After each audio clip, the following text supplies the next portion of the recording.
Recording in progress.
நீங்கள் இணைந்திருப்பது சங்கமம் வானொலி. Destiny in Jesus Christ Tamil கிறிஸ்தவ வானொலி கனேடிய மண்ணிலிருந்து ஒலிபரப்பாகிறது. மார்க் 16:15, மத்தேயு 24:14 வசனத்தின்படி இயேசு சீசர்களை நோக்கி, நீங்கள் உலகெங்கும் போய் சர்வ சிருஷ்டிக்கும் சுவிசேஷத்தை பிரசங்கியுங்கள்.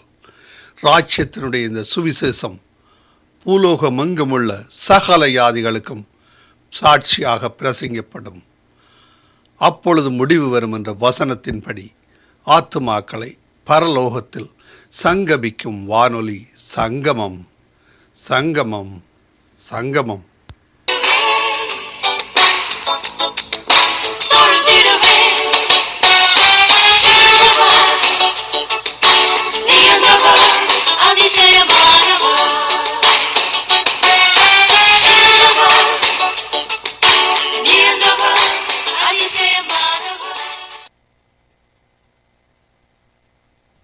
சாமுவேல் 12ஆம் அதிகாரம்.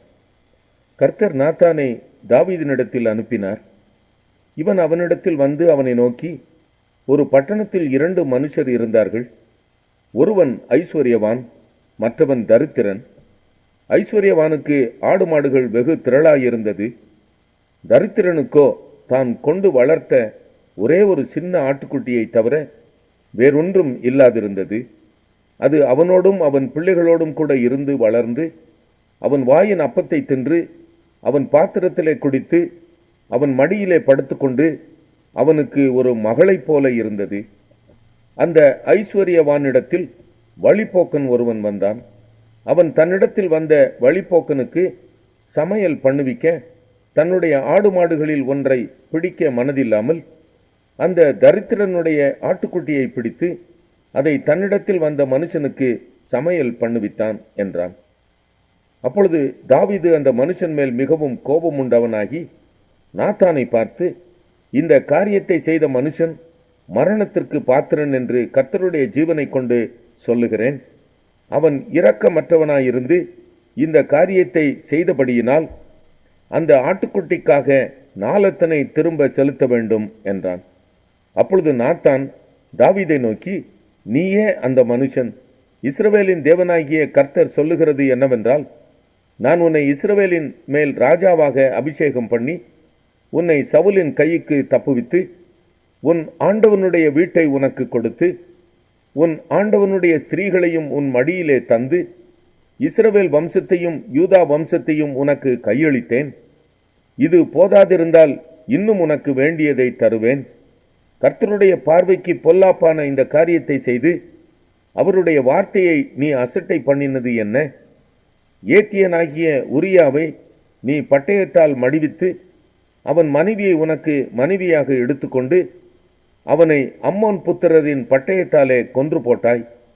இப்போதும் நீ என்னை அசட்டை பண்ணி ஏத்தியனாகிய உரியாவின் மனைவியை உனக்கு மனைவியாக எடுத்துக்கொண்டபடியினால் பட்டயம் என்றைக்கும் உன் வீட்டை விட்டு விலகாதிருக்கும். கர்த்தர் சொல்லுகிறது என்னவென்றால், இதோ நான் உன் வீட்டிலே பொல்லாப்பை உன்மேல் எழும்ப பண்ணி உன் கண்கள் பார்க்க உன் ஸ்திரீகளை எடுத்து உனக்கு அடுத்தவனுக்கு கொடுப்பேன்.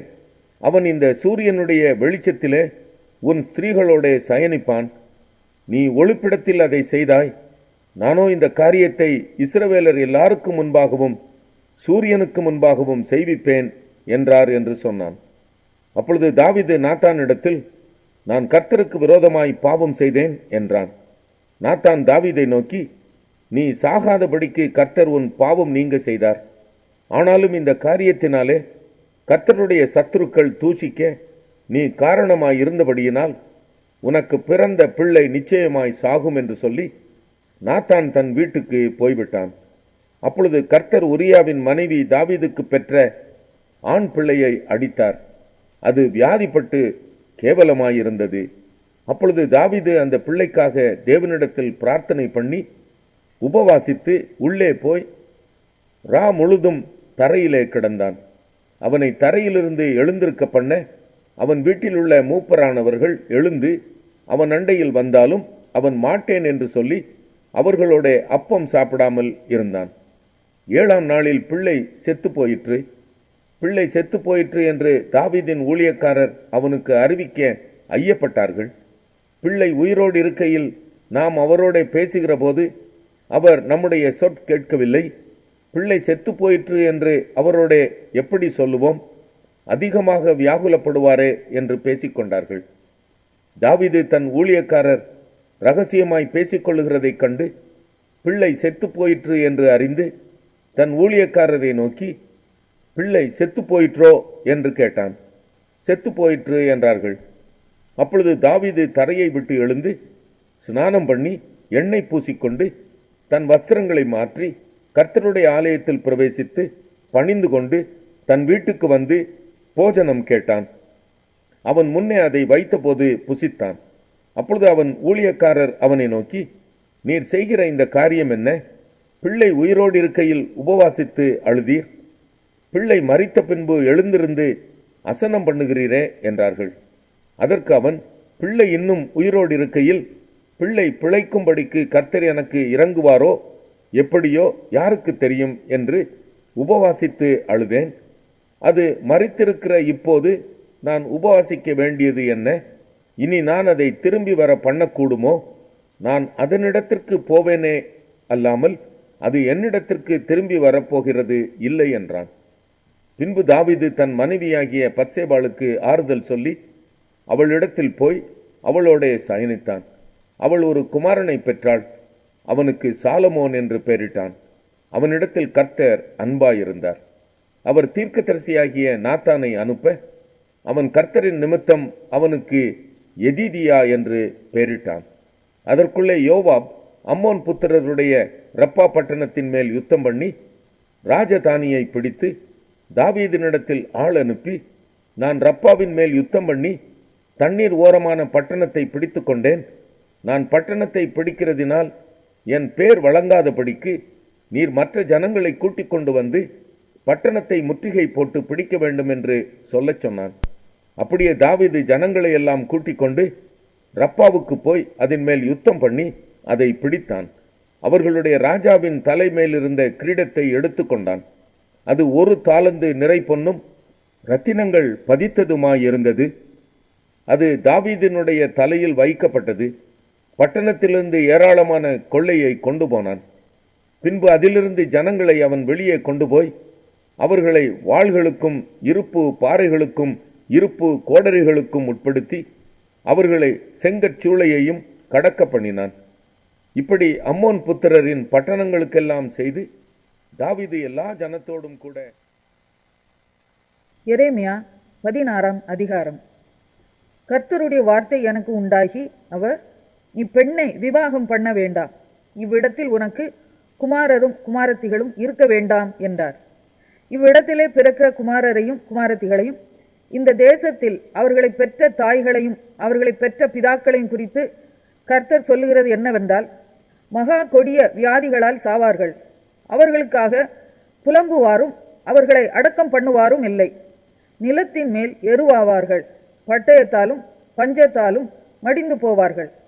அவர்களுடைய பிரேதம் ஆகாசத்து பறவைகளுக்கும் பூமியின் மிருகங்களுக்கும் இரையாகும். ஆகையால் நீ துக்க வீட்டில் பிரவேசியாமலும் புலம்ப போகாமலும் அவர்களுக்கு பரிதவிக்காமலும் இருப்பாயாக என்று கர்த்தர் சொல்லுகிறார். என் சமாதானத்தையும் கிருபையையும் இரக்கத்தையும் இந்த ஜனத்தை விட்டு எடுத்து போட்டேன் என்று கர்த்தர் சொல்லுகிறார். இந்த தேசத்திலே பெரியோரும் சிறியோரும் சாவார்கள். அவர்களை அடக்கம் பண்ணுவார் இல்லை. அவர்களுக்காக புலம்புவாரும் இல்லை. அவர்கள் நிமித்தம் கீறிக்கொண்டு மொட்டை அடித்துக் கொள்வாரும் இல்லை. செத்தவர்கள் நிமித்தம் உண்டான துக்கத்தை ஆற்ற அவர்களுக்கு அப்பம் பங்கிடப்படுவதும் இல்லை. ஒருவனுடைய தகப்பனுக்காவது ஒருவனுடைய தாய்க்காவது துக்கப்படுகிறவர்களுக்கு தேற்றரவின் பாத்திரத்தை குடிக்க கொடுப்பாரும் இல்லை. நீ அவர்களோடே புசித்து குடிக்க உட்காரும்படி விருந்து வீட்டிலும் பிரவேசியாயாக. ஏனெனில் இதோ இவ்விடத்திலே நான் உங்கள் கண்களுக்கு முன்பாகவும் உங்கள் நாட்களிலுமே சந்தோஷத்தின் சத்தத்தையும் மகிழ்ச்சியின் சத்தத்தையும் மணவாளனின் சத்தத்தையும் மணவாட்டின் சத்தத்தையும் ஓய பண்ணுவேன் என்று இஸ்ரவேலின் தேவனாகிய சேனைகளின் கர்த்தர் சொல்லுகிறார். நீ இந்த வார்த்தைகளை எல்லாம் இந்த ஜனத்துக்கு அறிவிக்கும் போது அவர்கள் உன்னை நோக்கி, கர்த்தர் எங்கள் மேல் இத்தனை பெரிய தீங்கை கூறுவானேன் என்றும், நாங்கள் செய்த அக்கிரமம் என்ன, நாங்கள் எங்கள் தேவனாய கர்த்தருக்கு விரோதமாக செய்த எங்கள் பாவம் என்ன என்றும் கேட்பார்களானால், நீ அவர்களை நோக்கி, உங்கள் பிதாக்கள் என்னை விட்டு அந்நிய தேவர்களை பின்பற்றி அவர்களை சேவித்து அவர்களை பணிந்து கொண்டு என் நியாயப்பிரமாணத்தை கை கொள்ளாமல் என்னை விட்டு விட்டார்களே. நீங்கள் உங்கள் பிதாக்களை பார்க்கிலும் அதிக கேடாக நடந்தீர்களே. இதோ உங்களில் ஒவ்வொருவரும் என் சொல்லை கேளாதபடிக்கு உங்கள் பொல்லாத இருதய கடினத்தின்படி நடக்கிறீர்கள். ஆதலால் உங்களை இந்த தேசத்திலிருந்து நீங்களும் உங்கள் பிதாக்களும் அறியாத தேசத்துக்கு துரத்தி விடுவேன். அங்கே இரவும் பகலும் அந்நிய தேவர்களை சேவிப்பீர்கள். அங்கே நான் உங்களுக்கு தயை செய்வதில்லை. ஆதலால் இதோ நாட்கள் வரும், அப்பொழுது இஸ்ரவேல் புத்திரரை எகிப்து தேசத்திலிருந்து வரப்பண்ணின கர்த்தருடைய ஜீவனை கொண்டு இனிமேல் சத்தியம் பண்ணாமல் இஸ்ரவேல் புத்திரரை வடதேசத்திலும் தாம் அவர்களை துரத்திவிட்ட எல்லா தேசங்களிலும் இருந்து வரப்பண்ணின கர்த்தருடைய ஜீவனை கொண்டு சத்தியம் பண்ணுவார்கள். நான் அவர்கள் பிதாக்களுக்கு கொடுத்த அவர்களுடைய தேசத்துக்கு அவர்களை திரும்பி வர பண்ணுவேன் என்று கர்த்தர் சொல்லுகிறார். இதோ நான் மீன் பிடிக்கிற அநேகரை அழைத்து அனுப்புவேன். இவர்கள் அவர்களை பிடிப்பார்கள். அதற்கு பின்பு வேட்டைக்காரராகிய அநேகரை அழைத்து அனுப்புவேன். இவர்கள் அவர்களை எல்லா மலைகளிலும் எல்லா குன்றுகளிலும் கண்மலைகளின் வெடிப்புகளிலும் வேட்டையாடுவார்கள். என் கண்கள் அவர்களுடைய எல்லா வழிகளின் மேலும் நோக்கமாய் இருக்கிறது. அவைகள் என் முகத்துக்கு முன்பாக மறைந்திருக்கிறதில்லை. அவர்களுடைய அக்கிரமம் என் கண்களுக்கு முன்பாக மறைவாய் இருக்கிறதும் இல்லை. முதலாவது நான் அவர்களுடைய அக்கிரமத்துக்கும் அவர்களுடைய பாவத்துக்கும் இரட்டிப்பாய் நீதியை சரி கட்டுவேன். அவர்கள் என் தேசத்தை தீட்டுப்படுத்தி என் சுதந்திரத்தை சீ என்று அருவருக்கப்படத்தக்க தங்கள் காரியங்களின் நாற்றமான விக்கிரகங்களினாலே நிரப்பினார்கள் என்று கர்த்தர் சொல்லுகிறார். என் பலனும் என் கோட்டையும் நெருக்கப்படுகிற நாளில் என் அடைக்கலமும் ஆகிய கர்த்தாவே, புறஜாதிகள் பூமியின் கடையாந்தரங்களிலிருந்து உம்மிடத்தில் வந்து மெய்யாகவே எங்கள் பிதாக்கள் பிரயோஜனமில்லாத பொய்யையும் மாயையையும் கைப்பற்றினார்கள் என்பார்கள். மனுஷன் தனக்கு தேவர்களை உண்டு பண்ணலாமோ? அவைகள் தேவர்கள் அல்லவே. ஆதலால் இதோ இப்பொழுது நான் அவர்களுக்கு தெரிய பண்ணுவேன். என் கரத்தையும் என் பலத்தையுமே அவர்களுக்கு தெரிய பண்ணுவேன். மத்தேயு 27 அதிகாரம். விடியற்காலமான போது சகல பிரதான ஆசாரியரும் ஜனத்தின் மூப்பரும் இயேசுவை கொலை செய்யும்படி அவருக்கு விரோதமாக ஆலோசனை பண்ணி அவரை கட்டி கொண்டு போய் தேசாதிபதியாகிய பொந்தியு பிலாத்துவினிடத்தில் ஒப்புக் கொடுத்தார்கள். அப்பொழுது அவரை காட்டிக் கொடுத்த யூதாஸ் அவர் மரண ஆக்கினைக்குள்ளாக தீர்க்கப்பட்டதைக் கண்டு மனஸ்தாபப்பட்டு அந்த 30 வெள்ளிக்காசை பிரதான ஆசாரியரிடத்திற்கும் மூப்பரிடத்திற்கும் திரும்ப கொண்டு வந்து, குற்றமில்லாத இரத்தத்தை நான் காட்டிக் கொடுத்ததினால் பாவம் செய்தேன் என்றான். அதற்கு அவர்கள், எங்களுக்கென்ன, அது உன் பாடு என்றார்கள். அப்பொழுது அவன் அந்த வெள்ளிக்காசை தேவாலயத்திலே எறிந்துவிட்டு புறப்பட்டு போய் நான்று கொண்டு செத்தான். பிரதான ஆசாரியர் அந்த வெள்ளிக்காசை எடுத்து, இது இரத்தக்கிரயமானதால் காணிக்கைப்பட்டியில் இதை போடலாகாதென்று சொல்லி ஆலோசனை பண்ணின பின்பு அந்நியரை அடக்கம் பண்ணுவதற்கு குயவனுடைய நிலத்தை அதனாலே கொண்டார்கள். இதன் நிமித்தம் அந்த நிலம் இந்நாள் வரைக்கும் இரத்த நிலம் எண்ணப்படுகிறது. இஸ்ரவேல் புத்திரரால் மதிக்கப்பட்டவருக்கு கிரயமாகிய 30 வெள்ளிக்காசை அவர்கள் எடுத்து, கர்த்தர் எனக்கு கற்பித்தபடி குயவனுடைய நிலத்திற்காக அதை கொடுத்தார்கள் என்று எரேமியா தீர்க்கதரிசியால் உரைக்கப்பட்டது அப்பொழுது நிறைவேறிற்று. இயேசு தேசாதிபதிக்கு முன்பாக நின்றார். தேசாதிபதி அவரை நோக்கி, நீ யூதருடைய ராஜாவா என்று கேட்டான். அதற்கு இயேசு, நீர் சொல்லுகிறபடிதான் என்றார். பிரதான ஆசாரியரும் மூப்பரும் அவர் மேல் குற்றம் சாட்டுகையில் அவர் மாறுத்திரம் ஒன்றும் சொல்லவில்லை.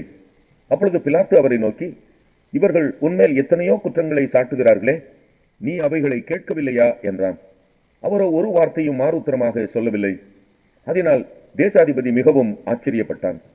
காவல் பண்ணப்பட்டவர்களில் எவனை விடுதலையாக்க வேண்டும் என்று ஜனங்கள் கேட்டுக்கொள்வார்களோ அவனை அவர்களுக்காக விடுதலையாக்குவது பண்டிகை தோறும் தேசாதிபதிக்கு வழக்கமாயிருந்தது. அப்பொழுது காவல் பண்ணப்பட்டவர்களில் பரபாஸ் எண்ணப்பட்ட பேர் போன ஒருவன் இருந்தான்.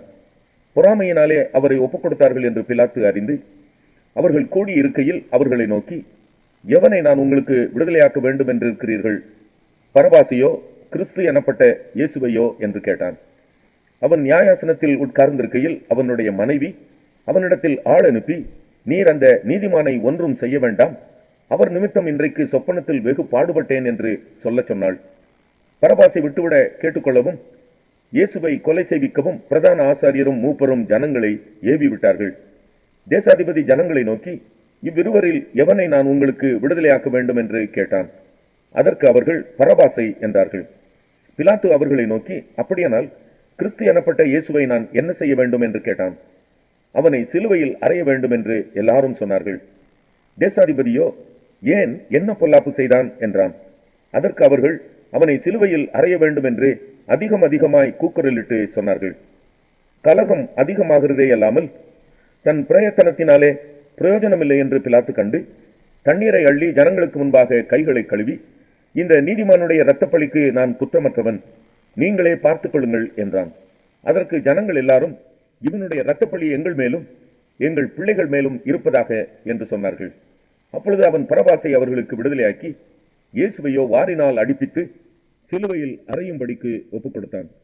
அப்பொழுது தேசாதிபதியின் போர் சேவகர் இயேசுவை தேசாதிபதியின் அரமனையிலே கொண்டு போய் போர் சேவகரின் கூட்டம் முழுவதையும் அவரிடத்தில் கூடி வர செய்து அவர் வஸ்திரங்களை கழற்றி சிவப்பான மேலங்கியை அவருக்கு உடுத்தி முள்ளுகளால் ஒரு முடியை பின்னி அவர் சிரசின் மேல் வைத்து அவர் வலது கையில் ஒரு கோலை கொடுத்து அவர் முன்பாக முழங்காற்படியிட்டு, யூதருடைய ராஜாவே வாழ்க என்று அவரை பரியாசம் பண்ணி அவர் மேல் துப்பி அந்த கோலை எடுத்து அவரை சிரசில் அடித்தார்கள்.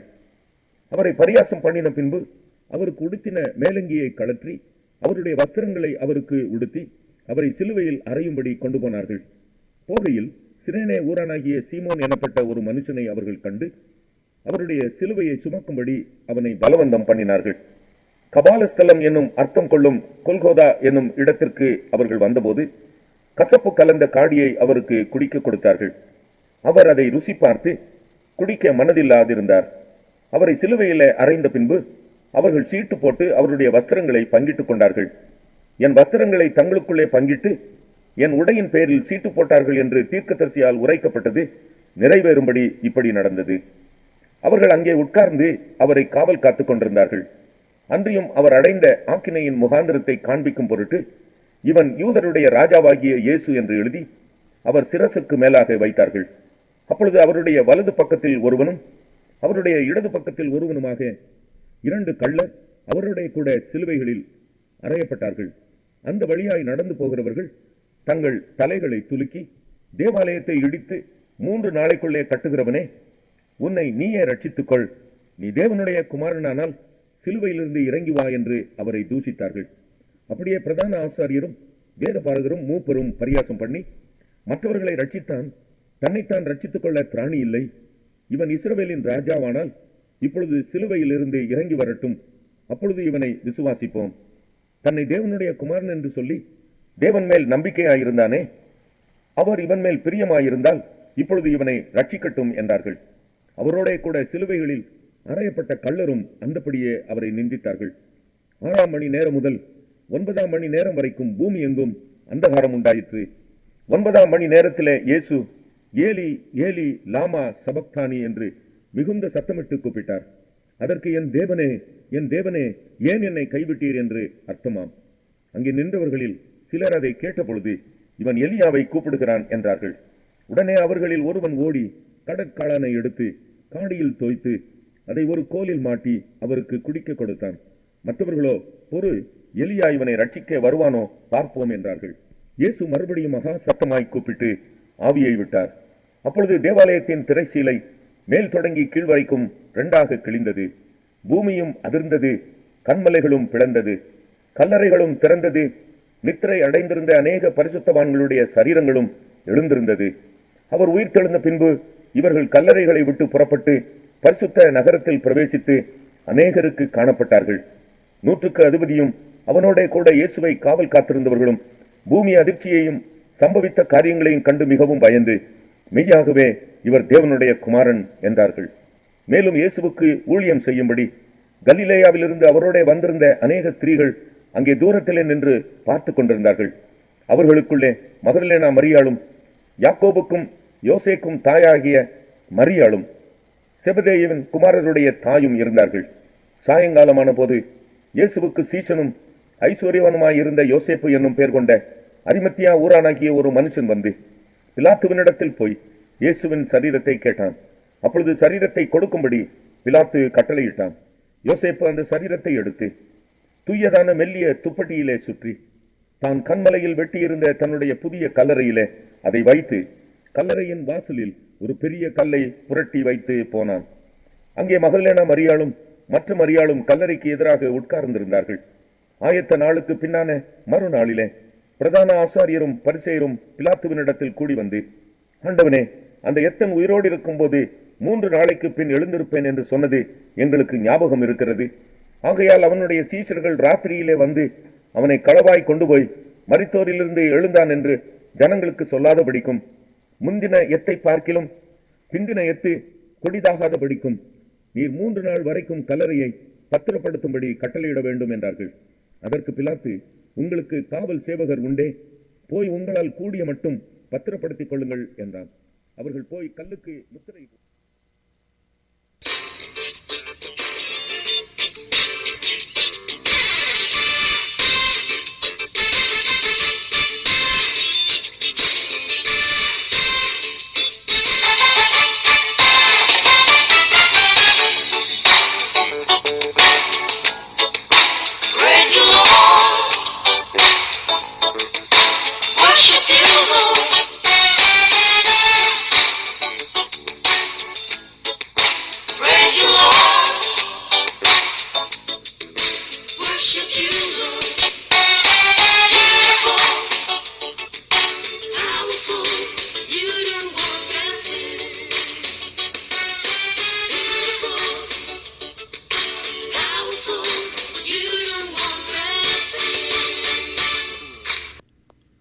நீங்கள் இணைந்திருப்பது சங்கமம் வானொலி, destiny in Jesus Christ, Tamil கிறிஸ்தவ வானொலி, கனேடிய மண்ணிலிருந்து ஒலிபரப்பாகிறது.